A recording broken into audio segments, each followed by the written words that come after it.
hubungan Pak Prabowo Dengan ya. dalam konteks mendukung beliau di Pilpres Nah, dengan kader Partai Demokrat atau Demokrat itu memang boleh dikatakan sudah 3 Pilpres terakhir. Jadi ya. bondingnya dengan Pak Prabowo itu sudah ada. Ya. Plus ditambah lagi Ya. apapun Pak Prabowo dengan Pak SBY, ya pendiri Partai Demokrat, sekali Ketua Majelis Tinggi kami ini kan hubungannya sudah sangat lama kan. Ya. Bahkan ada istilah kalau di Cikeas tuh, kalau kita ngomong Pak Prabowo gitu, Pak SBY selalu menyampaikan kalau terkait Pak Prabowo ini, dari kalian semua, mungkin saya yang paling mengenal dia katanya. Ya kan satu angkatan mereka. Satu angkatan. Walaupun jadi bisa lulusnya lebih dulu. Iya, Pak SBY 73, beliau lulus 74. Kalau buatlah mereka masuk tahun 70, pertemanan mereka ini 54 tahun. 54 tahun. Mereka sudah saling kenal 54 tahun. Jadi rasanya dari seluruh kader Demokrat atau bahkan orang Indonesia pada umumnya, saya kira mungkin salah satu yang paling kenal dengan Pak Prabowo adalah Pak SBY. Pasti.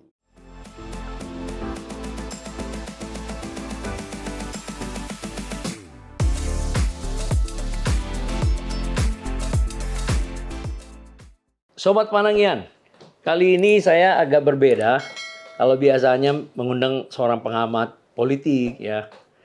Kali ini saya mengundang politisi dari partai yang juga baru pertama sekali saya undang adalah Partai Demokrat.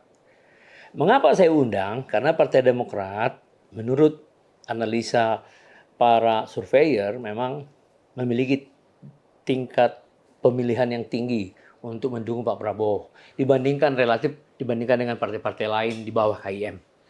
Nah, ini adalah salah satu orang yang sudah 16 tahun di dalam Partai Demokrat. Tentu saja jiwanya, militansinya udah nggak perlu diragukan ya. Terutama karena Partai Demokrat belakangan ini kan pernah ada rongrongan dari ex yang mengklaim dirinya adalah pemilik Partai Demokrat. Tapi ternyata juga Partai Demokrat makin solid setelah keadaan itu. Nah, siapa lagi kalau bukan Jansen Sittindaun. Horas Tuhan muda sudah kadongat naruh di Sumatera Utara. Lupa itu muda channel nih Bang Manungkalit. Iya. Luar biasa. Pembukaanmu luar biasa. Betul. Jadi kamu harus lolos jadi DPR. Iya kan? Cuman mungkin setelah 5 tahun dari sekarang lah ya. Boleh hati waktu tamu yang dia bangi. Iya Terima kasih atas doanya, Bang. Iyalah. Beliau ini pernah bilang sama saya, Abang punya karir yang berbeda. Banyak orang Batak cari lawyer, Abang cari properti. Luar biasa nih. Nah, saya mau lihat dulu ya bagaimana proses pemilu kemarin. Memang kita lihat sekali bahwa Demokrat walaupun datang belakangan kan, jadi artinya ada juga kemungkinan orang masih berpikir ini kan pro Anies ya, yang dulu kan. Tapi ketika dia masuk ke mendukung Pak Prabowo di bawah KIM, loh kelihatan sekali bahwa setelah Pak SBY juga turun, ternyata memang sangat tinggi sekali, terutama di Jawa Timur. Gimana Anda melihat itu? Ada beberapa faktor sebenarnya, Bang. Ya. Jadi contohnya seperti aku inilah, Bang ya. Jadi sejak pemilu presiden langsung 2004. Sejak 2004 ada banyak kami kader Partai Demokrat di Indonesia ini yang pilihan presiden itu cuma 2 orang aja. Itu juga yang kemarin ketika diberikan kesempatan pidato di Indonesia Arena sebelum Pak Prabowo dan Mas Gibran daftar ke KPU itu aku sampaikan. Jadi 2004 kami milih Pak SBY. Iya. 2009 Pak SBY. 2014 milih Prabowo. Walaupun kalah. 2019 Prabowo. 2024 ini Pak Prabowo lagi kan gitu. Jadi hubungan Pak Prabowo dalam konteks mendukung beliau di Pilpres dengan kader Partai Demokrat atau Demokrat itu memang boleh dikatakan sudah 3 Pilpres terakhir. Jadi bondingnya dengan Pak Prabowo itu sudah ada. Plus ditambah lagi apapun Pak Prabowo dengan Pak SBY, ya pendiri Partai Demokrat, sekali Ketua Majelis Tinggi kami ini kan hubungannya sudah sangat lama kan. Bahkan ada istilah kalau di Cikeas tuh, kalau kita ngomong Pak Prabowo gitu, Pak SBY selalu menyampaikan kalau terkait Pak Prabowo ini, dari kalian semua, mungkin saya yang paling mengenal dia katanya.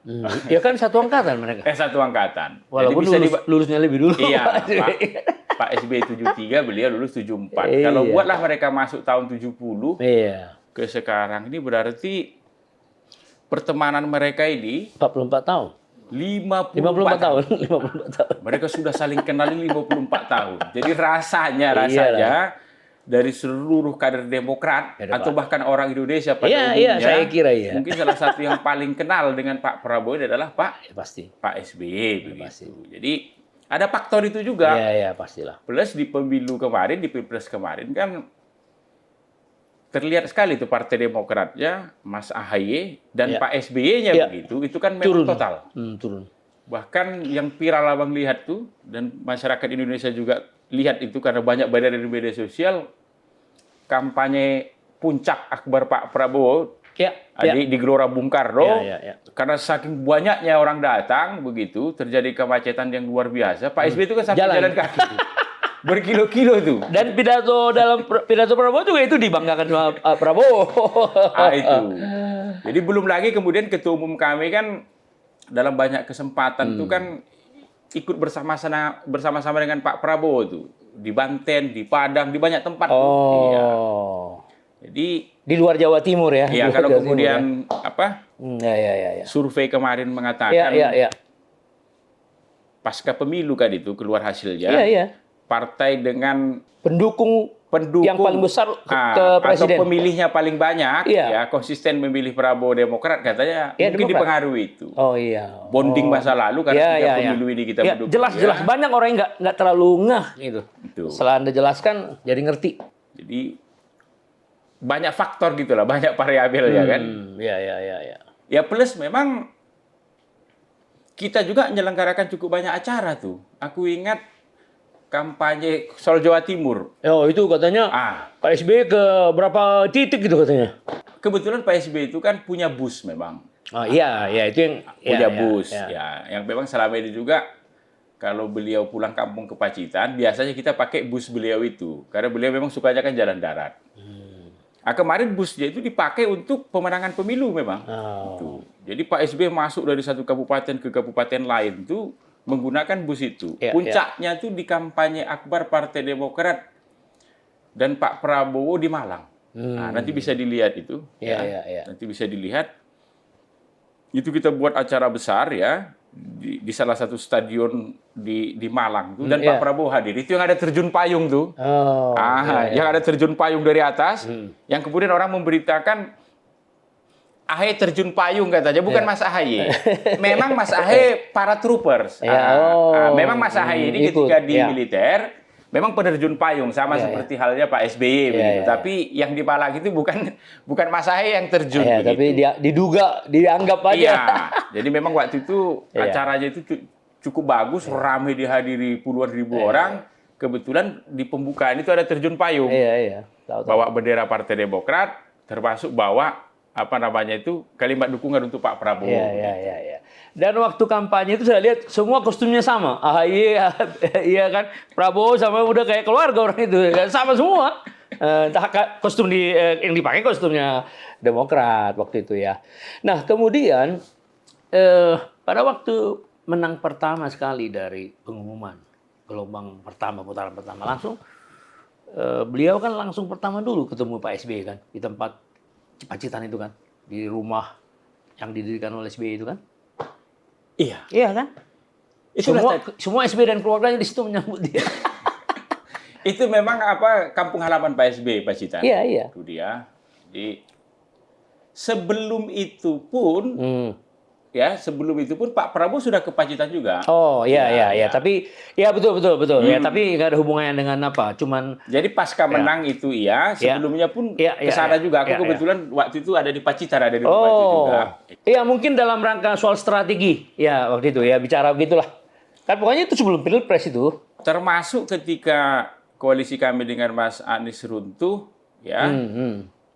dalam proses menuju mendukung Pak Prabowo itu Pak SBY dan seluruh kader Partai Demokrat itu juga kan datang ke Hambalang, ke rumah Pak Prabowo. Ya, ya disambut dengan Iya, marching band ya. marching band.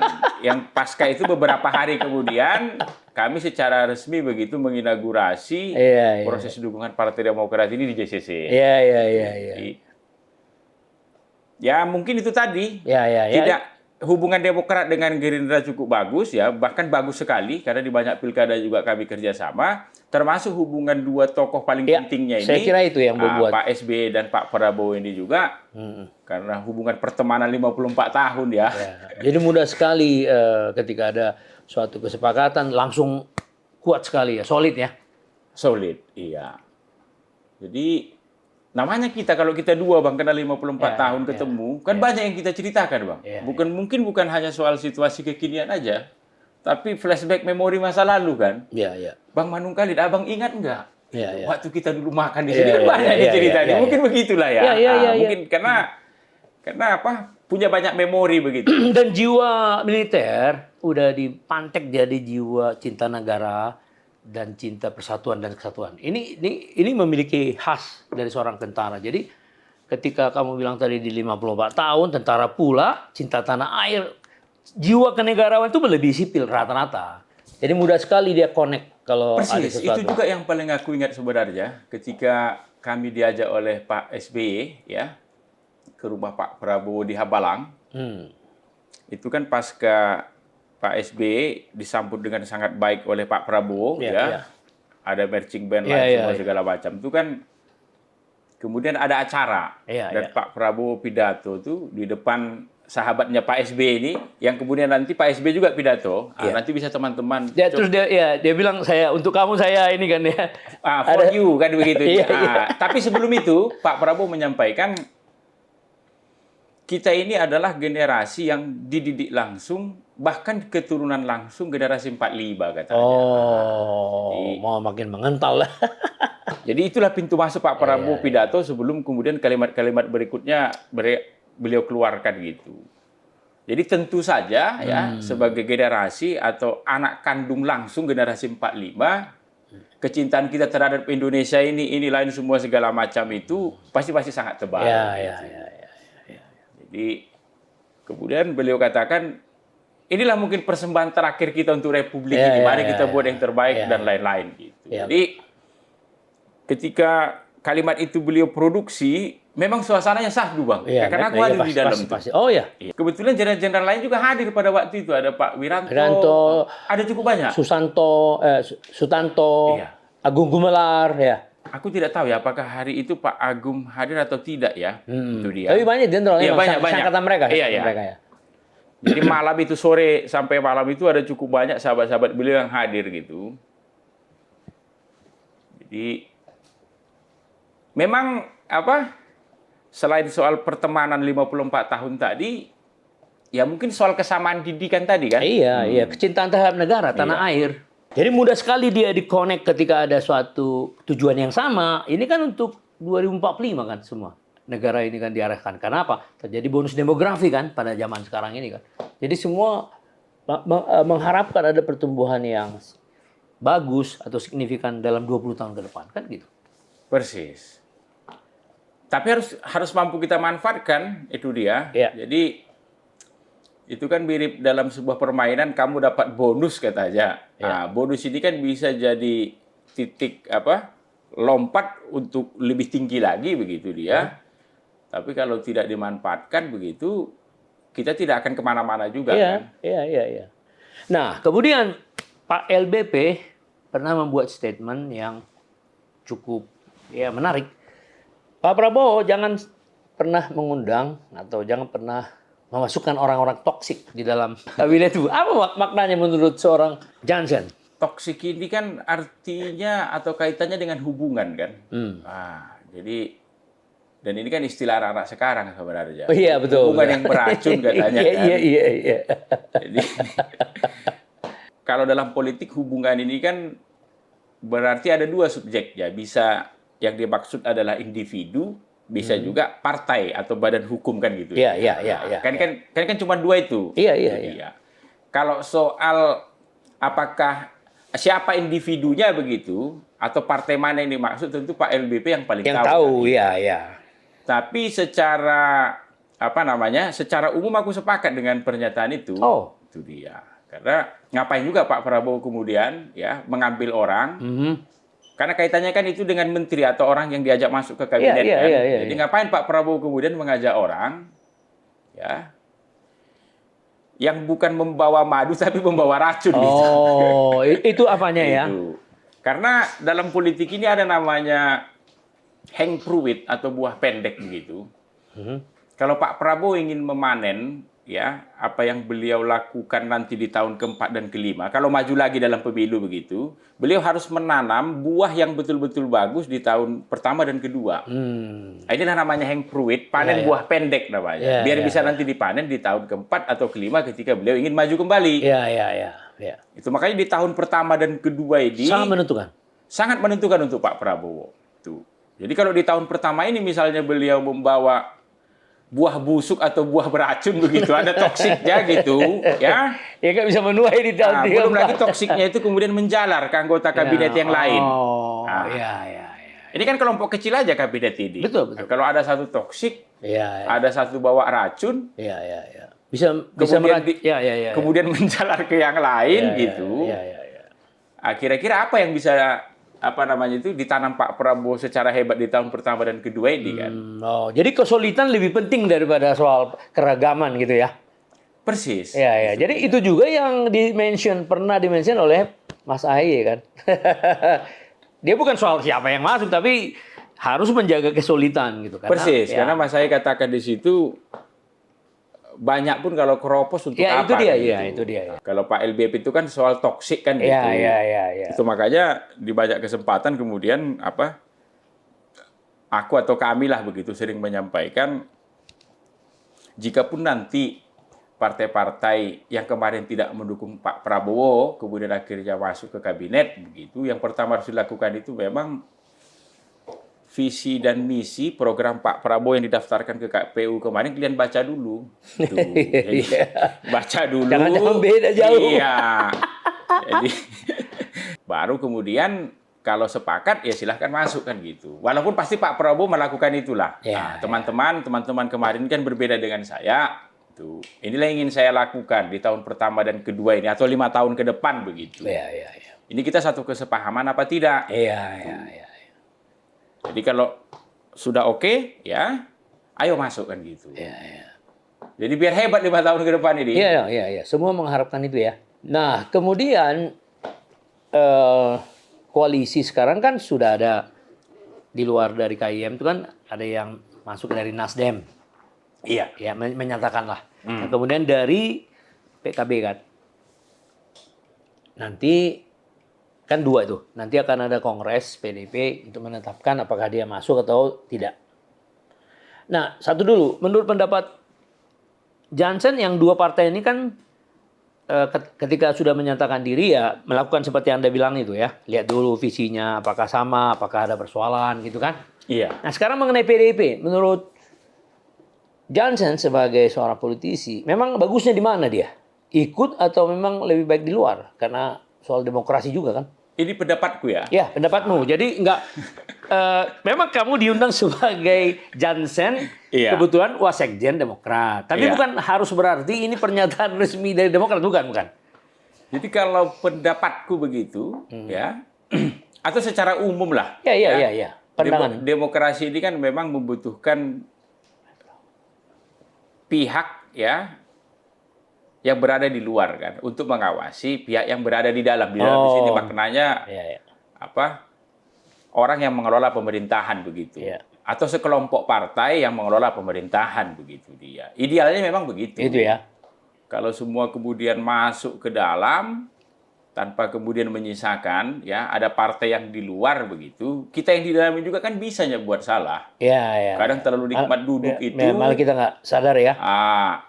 Teman kita di dalam sendiri tidak mengingatkan kita begitu, akhirnya leung ini. Jadi pentingnya ada pengawas dari luar begitu.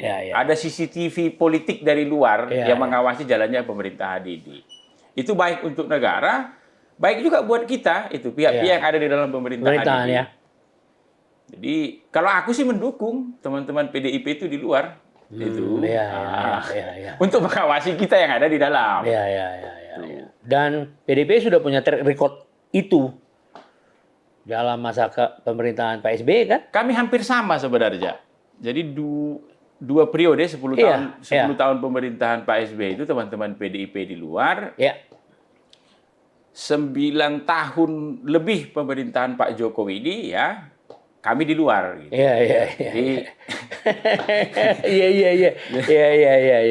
Jadi kalau besok teman-teman PDIP masuk di pemerintahan Pak Prabowo, mungkin itulah pertama kali kabinet sejak 2004 ya.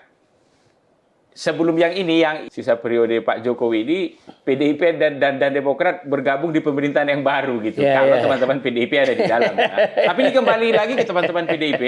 Jadi saya kira kita harus menghargai proses rakernas yang akan mereka lakukan bulan ini atau bulan depan begitu. Terkait keputusan organisasi apa yang akan diambil oleh Partai Demokrasi Indonesia Perjuangan. Itu apakah in atau out kan gitu. Oke, kemudian bicara dulu mengenai AHY ya. Memang beberapa waktu yang lalu kan ada ya semacam tantangan lah, rongrongan bahkan dari sekelompok orang yang mengklaim itu pokoknya adalah masalah legal sampai ke pengadilan waktu itu kan. Iya betul. Dan mereka bikin ya acara khusus mengklaim bahwa mereka lah yang disebut sebagai Partai Demokrat. Nah, Mas AHY itu kan kelihatan agak tiap hari dia konsolidasi ya, kemana-mana konsolidasi. Ada nggak pengaruhnya? Karena kan Mas AHY kan belum berapa lama sebagai ketua Partai Demokrat kan? Ada nggak pengaruhnya kepada pengalaman dia sehingga semakin kuat Partai Demokratnya? Pertama, Mas AHY itu dipilih menjadi ketua umum di Kongres 2020. Ya. Itu dia. Jadi beliau masuk ke Demokrat itu startnya sejak 2017 ketika Pilkada DKI, kemudian menjadi Kogasma, kemudian menjadi wakil ketua umum. Jadi Mas AHY sebelum menjadi sebelum menjadi ketua umum dipilih dalam Kongres, sebelumnya wakil ketua umum. Jadi beda dengan Muldoko. Kalau ini 1 menit pun nggak pernah pegang KTA Partai Demokrat. Ini nggak pernah. Bagaimana kemudian mau jadi ketua umum partai, dia sendiri tidak anggota. Bagaimana kemudian ingin menjadi Presiden Republik Indonesia, kalau dia sendiri tidak warga negara Indonesia kan nggak mungkin. Kurang lebih gitu. Kalau kita mundurkan lagi ke belakang begitu, Demokrat ini kan dibentuk di Cikeas, di rumah ayahnya ini. Jadi lagu Demokrat itu yang menciptakan Mars Partai Demokrat itu yang menciptakan Pak SBY. Namanya Demokrat itu Pak SBY. Warnanya, logonya pun iya. Warnanya itu juga warna Pak SBY itu, makanya ada warnanya di situ biru PBB kalau istilah kita. Karena itu terinspirasi ketika Pak SBY menjadi pimpinan pasukan keamanan PBB di Bosnia kan. Jadi mungkin satu-satunya di planet bumi ini pasukan UN dalam tanda kutip, karena waktu itu memang beliau kan atas nama United Nation kan, PBB yang kemudian jadi presiden Pak SBY lah. Itu makanya birunya itu kalau lihat logo Demokrat nanti ada biru PBB.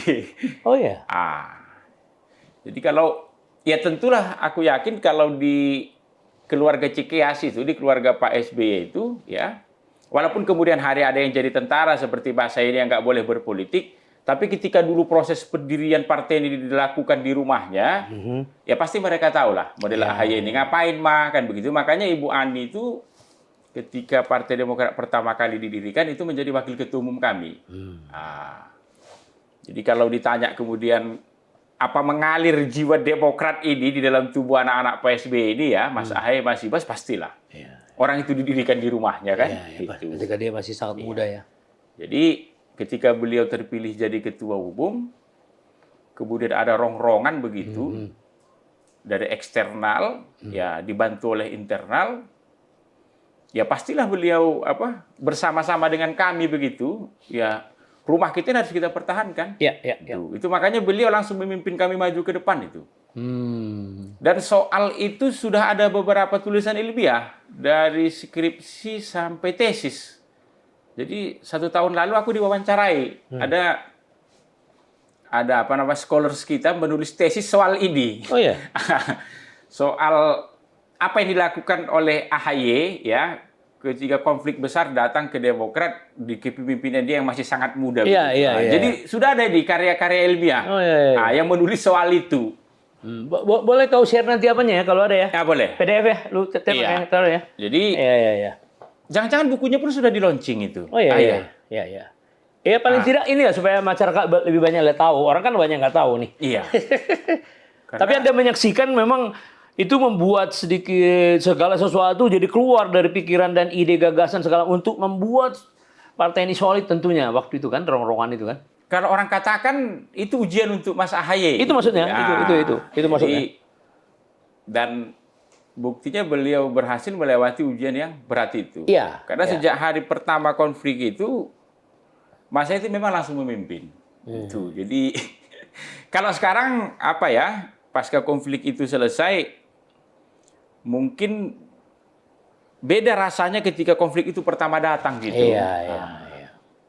Misalnya ketika tiba-tiba teman-teman itu melakukan KLB di Simolangit. Wah, ini kan seperti apa ini? Petir di siang bolong. Iya.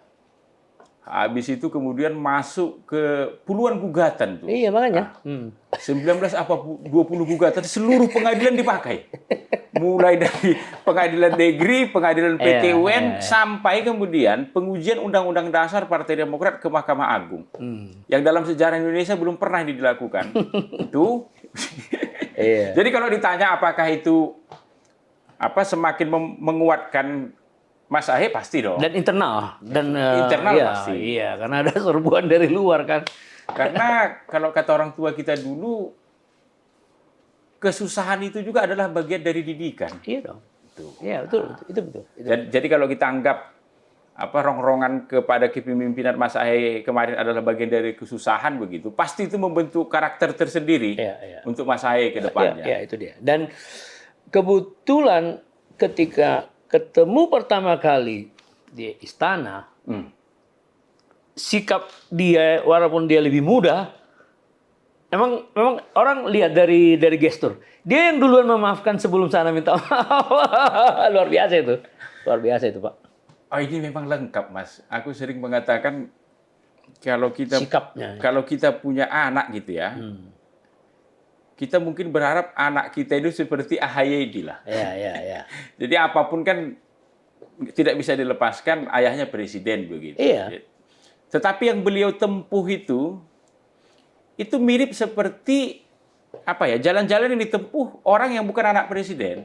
Contohnya misalnya dia masuk akademi militer di Magelang. Iya. Kita orang susah saja pun kalau punya anak ingin berusaha bagaimana anak kita ini bisa lolos tes ke Akademi Militer Magelang. Di tengah pada waktu itu teman-temannya itu banyak yang sekolah ke Akademi Militer di luar negeri.